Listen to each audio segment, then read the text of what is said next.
Okay guys, so kembali lagi kita bersama saya, Abang Helmet Properties dan Abang Afro kita. So hari ni saya nak tanya satu soalan. Okay bang, saya nak tanya abang, apa pendapat abang tentang nilai hartanah dekat Johor zaman kini, semasa kini lah? Okay, tentang kenaikan dia macam mana? Saya suka soalan ni.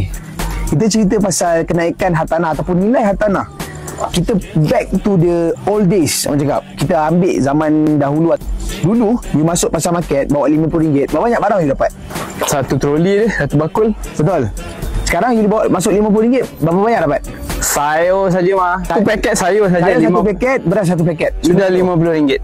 50 lebih dah. Dekat situ kita dah tahu inflasi mata wang. Apakah makna OPR? Overnight Policy Rate. Benda ni dipanggil inflasi mata wang. Hartanah dengan kertas, duit yang kita pegang kertas tu, hartanah lebih bermakna ataupun lebih bernilai, lebih lagi legit lah, lagi legit. You ada satu hartanah dengan you ada 1 juta dalam bank, dua-dua sama nilai. Hartanah ni harga 1 juta dengan you punya duit 1 juta. You simpan duit tu 1 juta 10 tahun dalam bank. Lepas 10 tahun you tengok balik duit tu berapa. Mungkin ada kenaikan sikit lah sebab bank niagakan sikit duit you.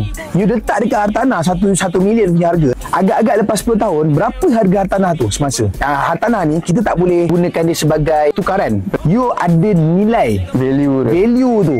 Pasal apa? Inflasi. Apa hartanah cepat sangat naik? Kenapa harga ringgit cepat meningkat? Kenapa you tak persoalkan pasal benda tu? It's the same thing. Dan yang tak naik apa? Gaji tak naik. Bila gaji tak naik, apa you perlu buat? Cari kerja lain. Okay. So apa kau punya kesimpulan? Dia orang memang pattern dia macam tu. Dia lebih suka bertanya daripada bertindak. Remember that. Berhenti stop asking. Bertanya, just buat. Daripada you tanya nilai hartanah naik kenapa, baik you gain your punya income, you buy your properties. That's all. That's all guys. Thank you so much Abang Helmet Property. Terima kasih banyak. Thank you guys. So apa pendapat korang komen kat bawah. See you guys the next episode. Ingin tahu sebarang info berkenaan hartanah? Boleh Roger Afro Reno di Vigo Properties Melewi. Vigo, pakar hartanah anda.